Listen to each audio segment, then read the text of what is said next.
भयानक अनुभव आहेत। अजून माझ्याकडे लई अनुभव आहेत। बहुत पावरफुल है। जो ये भंडारा है, मस्तक पे ये भंडारा जो है ना, ये भंडारा का बहुत बड़ा पावर है। 100% से पावरफुल होते हैं। जो भाकणूक में बताया जाता है वो चीज पूरा होता है। भक्ती फार करत होती। भक्ती केल्यानंतर भक्तीत ज्याला देव पावला तिच्या नवसाला तो देव पावला, नवसाचा देव मामा। मग त्यांच्या मनात जे होतं ते मामाने तिथं समोरच आमच्या सांगितलं। अखंड 1.5 तासाचा प्रवास करत आपण कोल्हापुरातून अक्कोळमध्ये पोहोचलो आणि बाळूमामांच्या अनेक गोष्टी तिथल्या जाणून घेतल्या आणि आता आपण निघालोय आप्पाचीवाडीला। आप्पाचीवाडीमध्ये हलसिद्धनाथ आणि बाळूमामा यांचं नातं कसं होतं हे जाणून घेण्यासाठी आपण निघालोय आता आप्पाचीवाडीला। चला तर मग जाऊया आप्पाचीवाडीला आणि तिथल्या अनेक गोष्टी आपण जाणून घेऊया।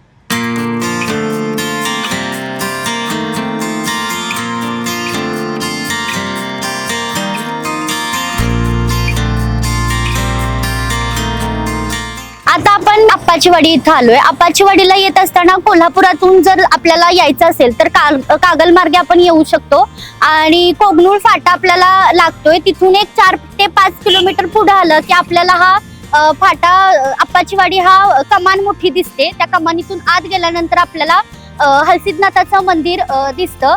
हलसिद्धनाथ हे आपल्या बाळूमामांचे एक देव होते। हलसिद्धनाथ आणि बाळूमामा यांचं नातं एक छान नातं होतं आणि याच बद्दल जाणून घेण्यासाठी आपण आज आप्पाचीवाडी इथं आलेलो आहोत। आप्पाचीवाडी म्हटलं की आपल्या ज्या बाळूमामांच्या आई आहेत सत्यवा, त्या हलसिद्धनाथाच्या निस्सीम भक्त होत्या आणि आप्पाचीवाडी हे ठिकाण म्हणजे त्यांचं माहेर सुद्धा आहे। तर आपण आतमध्ये जाऊया आणि ही संपूर्ण माहिती आपण आज या व्हिडिओच्या माध्यमातून जाणून घेऊया।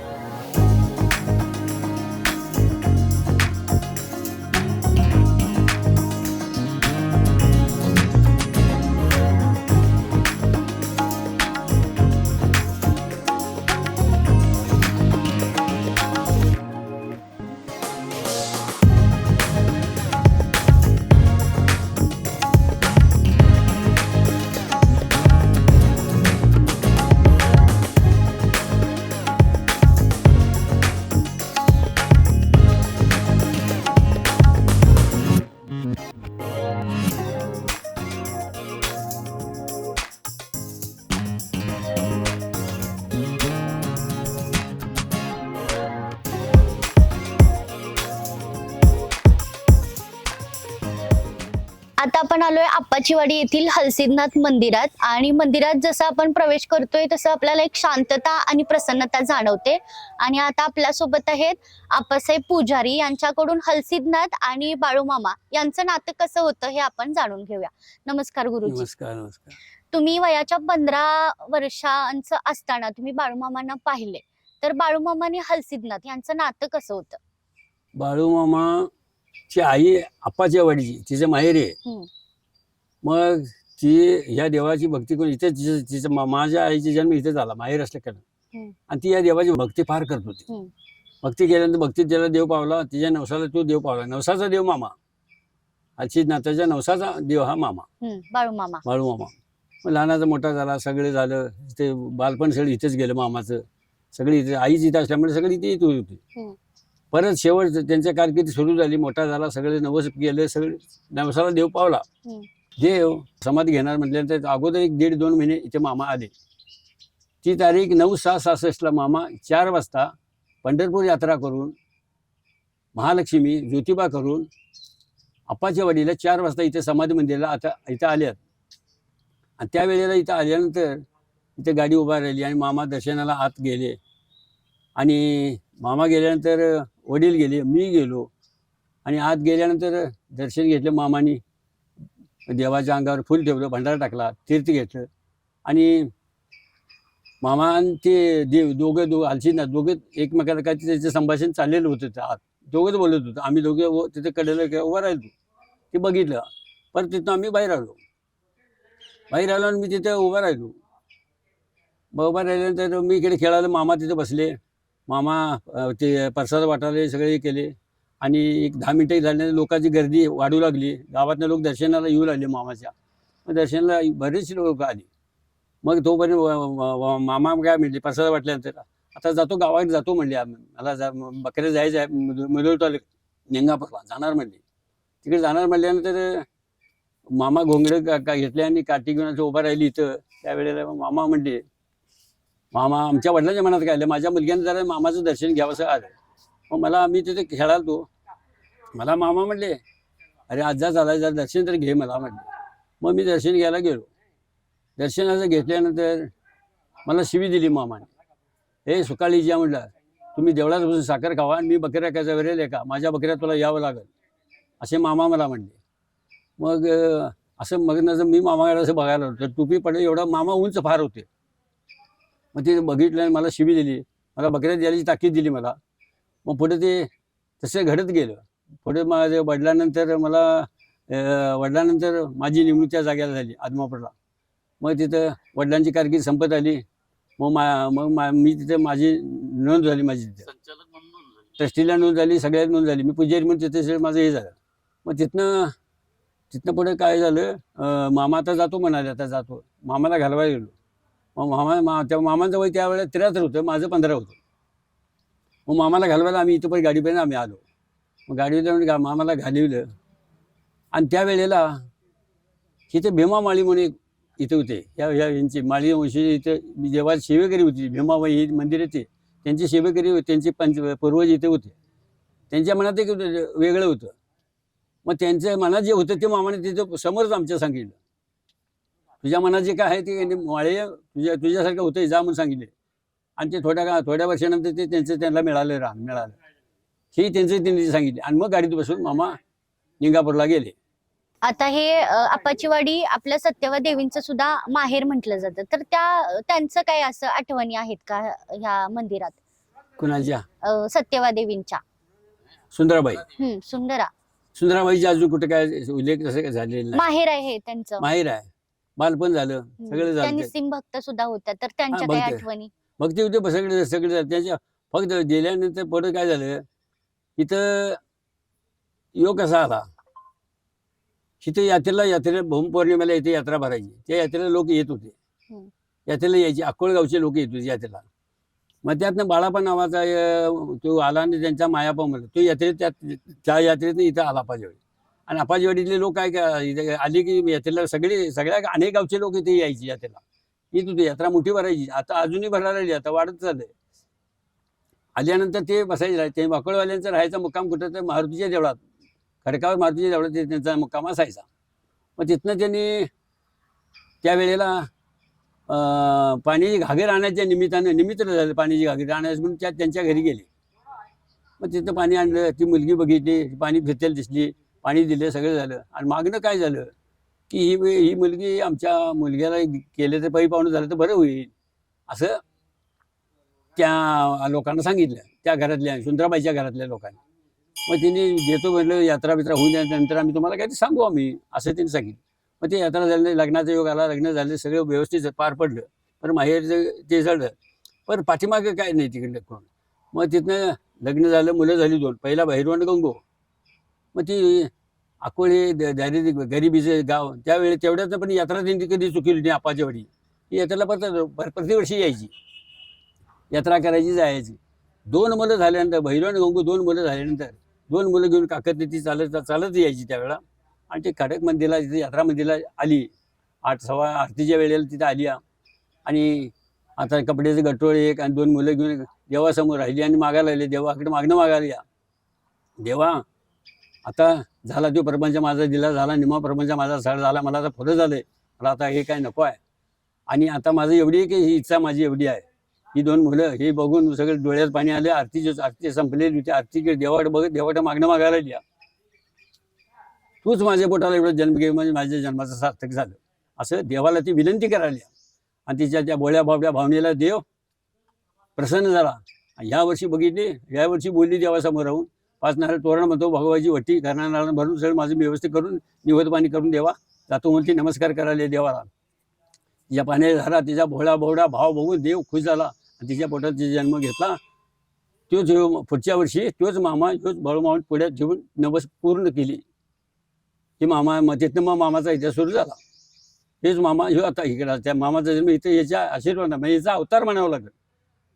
आईच्या नवसाचा देव मामा, यांचा अवतार मामा.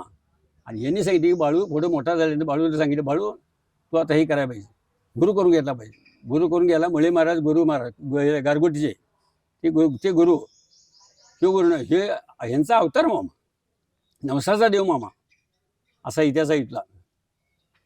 तुम्ही मामांना भेटलाय, बाळू हा. मामांचा स्वभाव कसा होता? बाळू मामा स्वभाव कडक फार शिवी फार देत होते. कडक भयंकर कडक. शिवी दिली की कल्याण झालं. शिवी द्यायला पाहिजे. शिवी दिली की काम झालं म्हणून ओळखायचं. मला शिवी दिली माझं कल्याण झालं. सगळं अगदी आणि सगळे जगाचंच कल्याण. शिवी दिलं की काम झालं बघा. असा होता स्वभाव, कडक स्वभाव होता. त्या शिवी कडक स्वभाव म्हणून माणसं जरा लांबच राहायची, जवळ कोण जात नव्हते. हे जवळ जायचं, लांबनं दर्शन घ्यायचं. मामा उंच होते फार, चालायचे फार. हे सगळे कडक स्वभाव असे होते मामा. मम्मीचं आईचं माहेर म्हणजे आपल्या मामाचं गाव, तर तिथं लहानपणीच्या आठवणी खूप खूप असतात. तर बाळू मामांच्या आठवणी काय आहेत का या गावच्या आणि त्यांच्या? बाळू मामा आई संगत इथे येत होता, खेळत होता. ह्या मंदिरला, त्या मंदिरला खेळायचा. सगळं हे करायचं, येणं जाणं होतं मामाचं. पण बकरीची की मेंढराची केली का नाही, ते मेंढराच्या याच्यात तो मेंढरे राखत तिकडे बाहेरच थांबला. इकडे मेंढरे कमी काय इकडे आला. पण बालपण तेवढं इथे झालं मामाचं. त्याच्यानंतर काय नाही. मामाचं जाणं येणं होतं सारखं. यांचा अवतार म्हणलं ते सगळे इथले विचारून करायचा. त्या देवाला कौल लावायचं. कौल लावत्याला सुद्धा सांगत होता. कौल इथं लावायला लावून देत होता, पण तिथं सांगायचं लोकांनी. असंही भक्तांनी पाठवून दिला. कौल लावायला लावून द्यायचा आणि देव लावायला लावायला इकडे माणसं थोडी आली की राहिलेल्या लोकांना सांगायचा, वाडीचा देव कौल देत नाही रे, आणि तू याच्यात बघ तशीच येतात बघ म्हणला. अगं तुला एवढं कळालं तर मग त्या लोकांनी का लावून दिला? अरे तिन्ही कवा देवाला गेल्या, जरा पाय पण येऊन देत की जरा, असंही म्हटलं एक भक्तांनी. असंही केलाय. दुःख अडचणी याच्यातून मार्ग काढण्यासाठी आपण बाळूमामांची श्रद्धा करतोय, किंवा बाळूमामा आपल्याला त्या अडचणीतून काढत असतात. तर या गावात तसं कधी चमत्कार किंवा अडचणीतून बाहेर काढल्या असं कोण आहे का इथं? तशा काय आठवणी आहेत का? हे भरपूर आहे. काय सांगणे अडचणीतनं बरोबर काढायचं.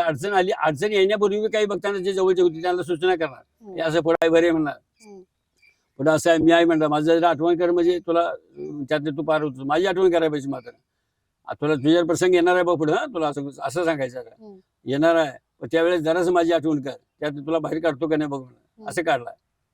तसं कोण इथं आहे? आता जीवन कोण आहे, गेली. तुम्ही मगाशी म्हणालात की हलसिद्धनाथांची तिथं जिवंत समाधी, तर ते समाधीबद्दल काय सांगाल? हलसिद्धनाथांच्या हलसिद्धनाथाची समाधी पाहिजे. हे 1700 मध्ये फार जुना आहे. शिदोजीराजे सरकार त्यावेळेस शिदोजीराजे हे निपाणकर संस्थान होतं. त्यावेळेस संस्थान राजवट चालू होती ना त्यावेळेला. त्यावेळेस हिंदूंची मंदिर पाडायची, फोडायची असं चालू होतं. त्या काळात हे मंदिर ह्या पद्धतीप्रमाणे फक्त बांधलं एवढंच. पण त्यावेळेला ते शिदोजीराजे होते, शिदोजीराजे त्यांच्या शिदोजीराजाचा जन्म 1773 अकोळगावाला झाला. त्या अकोळगाव म्हणजे रत्नाची भूमी असं मानलं गेले त्यावेळेला. आणि असं सुंदर त्या अकोळगावात जन्माला जी आली रत्न अगदी सगळे रत्न जन्माला आले. अकोळगावचं वैशिष्ट्य असं आहे. मामा आम्ही तिथे जन्माला आले आणि आपला शिदोजीराजे सरकारचा पण तिथेच जन्म झाला. हे सगळे तिथेच चालू. आणि ही संस्थान असल्यामुळे देव फिरत असे आले आणि त्यांना ही जागा पसंत पडली. म्हणून ही जागा पसंत त्यावेळेस सगळं रिकाम होतं. आणि वाड्यातनं आल्याबरोबर ते जागा पसंत पडली म्हणून इथं आली. त्या जाग्याबद्दल जागा पसंत पडली. ही जागा 300 एकर जमीन या देवाला देऊन टाकली, अर्पण केली शिदोजीराजे सरकारने त्यावेळेला. मग प्रत्येकाला जमिनी देऊन आपापली कामं नेमली. कामाप्रमाणे ते आपलं कामं करतात, बी सेवा करतात. अगदी आनंदाने सेवा करतात देवाची. या देवाची सेवा भरपूर आहेत. आनंदाने सेवा करतात, यात्रा सगळी पार पाडतात आणि जमिनी देऊन कायम बांधून ठेवले. असं केलेलं आहे देवाने. आता हलसिद्धनाथची यात्रा सुद्धा असते, तर धार्मिक कार्यक्रम सुद्धा घेतले जातात. तर ते कोणकोणते असतात कार्यक्रम? हे काय देवाचं आपलं वालक असते, भाकणूक असते. 5 दिवस यात्रा मोठ्या आनंदाने होती. यात्रा पालखी बसणे, रोज सबिना फिरविणं, वालो करणं. आणि 3 दिवस इथे भाकणूक असते. पहिली, दुसरी 2 भाकणुकी तिथे वर होत्याच. आणि तिसरी शेवटची भाकणूक 5व्या दिवशी या इथे घुमट मंदिरला इथं होती. आणि 2 दिवस भाकणूक तिथं होती अगोदर. अशी 5 दिवसाची यात्रा अगदी आनंदानं वाडी आणि कुर्ली दोन्ही गावची मिळून यात्रा आहे. आता आपण गुरुजींकडून हलसिद्धनाथ आणि बाळूमामांचं संपूर्ण नातं जाणून घेतलं. आणि आपण आता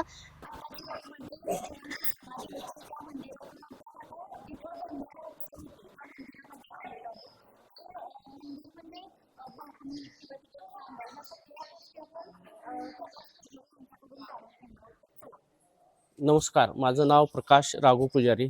मी नातांचा सेवक पुजारी. त्यानंतर हा गरुड खांब आहे. गरुड खांबाच्या समोर जे काय नातांची भाकणूक होते ते समोर होत्या. नातांचा हा राज दरबार आहे. नातांची 5 दिवस यात्रा भरते. त्या यात्रेमध्ये जे भाकणूक करणारे आहेत ते सिद्धार्थ ढोणे भाकणूक करतात. त्यानंतर जे 5 दिवस यात्रा भरते हे बाळूमामांचं आजोळ आहे. मामा ह्या देवाचे भक्त. त्यानंतर मामा ह्या देवांची सेवा करायची, भक्ती करायची. तुम्ही आता म्हणालात की 5 दिवस भंडारा उत्सव असतो, तर ते वातावरण कसं असतं? कोजागिरी पौर्णिमेला 5 दिवस यात्रा भरते.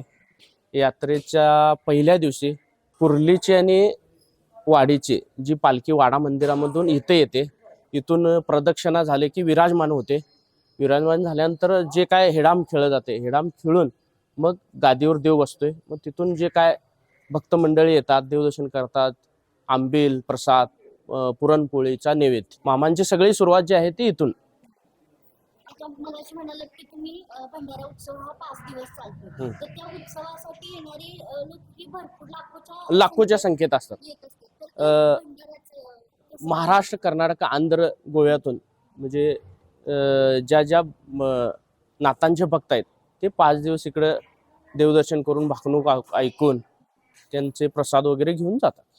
अन्नदान काय होतच असते. परत भक्त मंडळी आपल्या ह्यानं म्हणजे मागून घेतलेलं असते. भंडारा 1.25 किलो, 5 किलो, 11 किलो असं उधळणारे असतात ना. म्हणजे माहोल कसा असतो?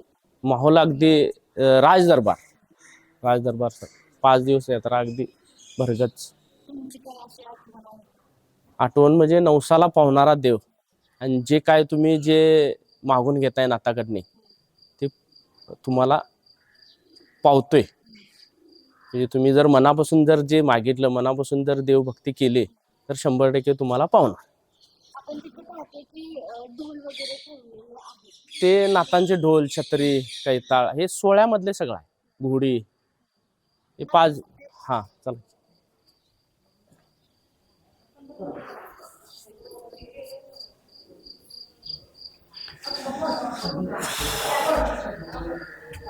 अरे कोण टाकलं हे सगळं? हे जे यात्रेत ढोल असतात ते हे ढोल परत जे 5 दिवस सोहळ्यामध्ये ढोल, छत्री, कैताळ, निशाण, घोडी हे सगळा राज दरबार आहे.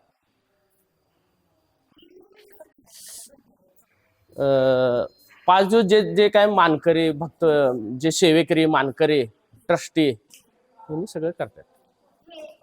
हे यात्रेत ज्या छत्र्या असतात त्याचे ते कळस आहेत. वाडा मंदिरातनं कुर्लीची आणि आपाचीवाडीची पालखी येते. ते पूर्ण प्रदक्षिणा घालून मगच देव गादीवर विराजमान होतात. विराजमान झालं की मग जे काय हेडाम खेळला जातोय ते खेळून मग प्रसादाला सुरुवात. म्हणजे हा संपूर्ण पूर्ण सगळा हा प्रदक्षिणाचा मार्ग आहे. प्रत्येक आमोशाला जेवण असते.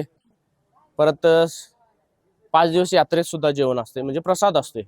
आणि समाधीला काय मग प्रत्येक गुरुवार, रविवार आंबील असते. आणि अमावस्याला पण महाप्रसाद असते. म्हणजे लाखोच्या संख्येत येतात. त्यांच्या राहण्याची सोय अजून काय नाही, अजून केले नाही. तिथेच राहतात. हा, जे कोण दर्शन घेऊन जाणार असतात, थांबणारे असतात ते आता काय थोडे भक्त निवास म्हणजे यात्री निवास एखादं झालेला आहे. परत आता आदमापूरला जातात काही. इकडं कौलाला वगैरे येणारे असतात ते इथं थांबून मग आंघोळ वगैरे करून मग देवदर्शन करून कौल वगैरे घेऊन जातात. मग भविष्यात असं काही नियोजन केलंय का भक्तांच्यासाठी? केलेला आहे. ह्या स्थानिक आमदारांच्याकडनी त्यांनी फंड मागितलेला आहे. तिथे सांगितलेलं आहे की करतो म्हणून सांगितलं. भक्त लोकांच्यातनं, परत आमदारांच्याकडनं किंवा जे काय गव्हर्नमेंट आहे त्यांच्याकडे मागणी केलेली आहे, करतो म्हणून सांगितलेलं आहे. तुम्ही इतके वर्ष आता पूजा वगैरे करताय, तर तुमचा अनुभव कसा आहे? भरपूर अनुभव. म्हणजे नवसाला पावणारा देव. आणि मला तर म्हणजे काय कमी केलेलं नाही नाताने. मी ज्या पद्धतीने म्हणजे वेडी वाकडी सेवा जे काय केलोय, मग चुकलेलं असेल काय मान्य करून काही शिक्षा पण दिली, करून घेतात. काय चुकलेलं असलं तर बी त्यांनी मान्य करून घेतात. मला इथे एक आजोबा भेटले, त्यांना हळसिदनाथाचा एक छानसा अनुभव आलाय आणि तो कोणता अनुभव आलाय ते आपण त्यांच्याकडून जाणून घेऊ. काय सांगाल आजोबा? मी जवळजवळ 60 वर्ष झाली या मंदिरमध्ये येतो. माझं गाव बाणगे, मी प्रॉपर इथला नव्हे, बाणगे. तर 60 वर्षांनी मी रत्नागिरी वैभववाडला लक्काचा पेशंट चोळासाठी गेलो होतो आणि त्यावेळी 1-1:30 वाजता मी मल्ल्याच्या डोंगरामध्ये उतरलो. तेव्हा काही तिथं वाहनं नव्हते, काही नव्हतं, सगळं माळ म्हणजे असा पडीक होता. त्यावेळी मी सांगितलं, बाबा मला इथे दिवसभर वस्तू ठेवणार काय पोच करणार. एवढ्यात एक 10 मिनिटात मोटरसायकलवाला माझ्यापाशी आला आणि मला म्हटला कुणीकडे जाणार आहे, तर म्हटलं बाणगे. बसा म्हटलं. मला बाणग्यातून त्या मोटरसायकलवाल्यानं सोडला. म्हणजे इथली अशी ताकद, हे सांगावं इतकी थोडीच ताकद आहे इथं. भयानक अनुभव आहेत, अजून माझ्याकडे लई अनुभव आहेत असे सांगण्याजोगं. कारण कसं आहे, तेवढंच तुम्हाला मोजकं सांगितलं मी. इतकी या बाबाची ताकद मोठी आहे. बांगे म्हटलं की ते खूप लांब येते. लांब आहे, इकडे महाराष्ट्रात. हा प्रवास तुम्ही किती वर्ष झाले तुम्ही हा प्रवास करता? 60 वर्ष झाली आम्ही इथं आहे, प्रवास आमचा आहे. आता सुविधा झाल्यापूर्वी चालत येत होतो आम्ही. बांधगाव. होय, बाणगावनं पायी. आता गाड्या आहेत, हे आहेत, म्हणजे आता सुविधा झाल्या म्हणून गाडी नेतो, नाहीतर चालत येतो. त्यावेळी फुलं नव्हती, काही नव्हतं, कच्चा रस्ता होता. व पाऊस लागला की ओढ्यातनं पाण्यातनं यायचं. हे आमचा असा प्रवास ह्या देवासाठी झाला. त्यामुळे या देवाचा, परमेश्वरचा आशीर्वाद कायम आमच्या पाठीशी आहे. त्या दिवसापासून तुम्ही कायम येताय. कायम येतो. आणि कसं रोज पर- येताय की रोज नाही, आमुषा परमनंट. आमुषा कधीही चुकत नाही. माझी पेरणी असून दे, काही काम असलं तर आमुषा दिवशी करणार आज नाही. कसं येईल तिकडे? आज येणं केलं म्हणजे रात्री एकदा पिंटू पुजाऱ्यांनी मला फोन लावला आणि इथं एखाद्या कमरेची तक्रार आहे, ती मॉलिश करायचं आहे, त्यासाठी मला बोलवले. मी पॅरल झालेली माणसं, कुणा पायातनं कमरेनं काढा, हे सगळं करतो आणि मी काय थांबवत नाही. बाबाच थांबवते माझ्याकडे, येतात तुम्हाला. बोलवून घेतात. आणि खूप छान वाटलं तुमच्याशी बोलून. बरं. तुमचा अनुभव खूपच चांगला आहे आणि एक शक्ती तुम्हाला ती जाणवते. त्यासाठी एक बळ या बरं. वयात सुद्धा तुम्ही तिकडून इकडे येताय. याचं आता माझं 72 वय चालू आहे. तेच ते शक्ती असली तर आपण काहीही करू शकतो. शकतो. तसं एक उत्तम उदाहरण तुम्ही आहात. हा. मग अनुभव असा म्हणजे कोरोनात मी आजारी पडलो, त्यावेळी 12:30ला माझ्या उशालून नात साक्षात उभा राहिले आणि दवाखान्याला नेल्यावर मी घरातल्यांना सांगितलं, माझ्यासाठी तुम्ही अजिबात भिनू नका म्हटलं, मला काही होणार नाही. आणि एवढा मला काही केसभर त्रास झाला नाही. ह्या बाबांनी सगळा त्रास माझा घेतला. त्याच्यामुळे मी आता आज तुमच्यापाशी बोलायला पुढ्यात आहे. हे तुम्ही अनुभव जे सांगताय ते तुमच्या डोळ्यातून त्या पाण्याच्या स्वरूपात ते मला दिसतंय. हा. म्हणजे एक आत्मीयता देवाबद्दल किती आहे हे तुमच्याकडून आम्हाला समजतं. हा, बर. इथं एक मला भक्त भेटलेत, ते हुबळीवरून इकडे येतात आणि ते हिंदी बोलतात आणि त्यांचे अनुभव सुद्धा भरपूर आहेत आणि ते काय अनुभव आहेत ते आपण त्यांच्याकडून जाणून घेऊया. नमस्कार सर. नमस्ते. जय श्री हलसिद्धनाथ, जय बाळू मामा। खुशहाल महाजन हुबली से। अप्पाचीवाड़ी हलसिद्धनाथ भगवान का इतना बड़ा महिमा है। इधर जो भाकनुक होता है, भाकनुक के हर एक शब्द 100% से पावरफुल होते हैं। जो भाकनुक में बताया जाता है वो चीज़ पूरा होता है। और भगवान ढोने महाराज, सिद्धार्थ ढोने महाराज वाघापुर, इनके वजह से आज हम बाळू मामा, हलसिद्धनाथ भगवान ये क्या है करके आज हमारे को उनके वजह से पता चला। इनकी महिमा, इनकी जगत प्रसिद्धि क्या है करके मालूम पड़ा। बहुत पावरफुल है। जो ये भंडारा है, मस्तक पे ये भंडारा जो है ना, ये भंडारा का बहुत बड़ा पावर है। इसको माने तो सब है।